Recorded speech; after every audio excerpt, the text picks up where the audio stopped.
नमस्कार, मी पंजाब डक हवामान अभ्यासक मुक्काम पोस्ट गुगळी धामणगाव तालुका सेलू जिल्हा परभणी। 2-3 तारखेला राज्यामध्ये सातारा, सांगली, पुणे, नाशिक, मुंबई, नगर, सोलापूर, उस्मानाबाद, लातूर या भागापर्यंत पावसाला सुरुवात होईल। म्हणजे 1, 2, 3 जून दरम्यान तो पाऊस थोडा पुढे सरकत जाईल। म्हणजे मुंबई, पुणे, नाशिक, सातारा, सांगली, सोलापूर, नगर, संभाजीनगर, जालना, बीड, परभणी, नांदेड, हिंगोली, लातूर, उस्मानाबाद आणि तसाच तो पाऊस यवतमाळकडे जाणार आहे म्हणून हा अंदाज लक्षात यायचा।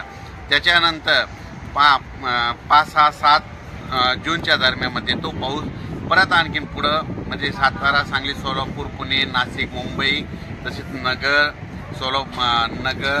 पुणे, औरंगाबाद, त्याच्यानंतर बीड, परभणी, लातूर, हिंगोली, वाशिम, नांदेड आणि त्याच्यानंतर बुलढाण्यापर्यंत 7 तारखेपर्यंत तो पाऊस सुरुवात होईल। त्याच्यानंतर तो पाऊस म्हणजे 7, 8, 9, 10, 11, 12च्या नंतर पूर्व विदर्भ, पश्चिम विदर्भाकडे मान्सून पावसाला थोडं उशिरा जाणार आहे म्हणून हे अंदाज लक्षात घ्यायचा।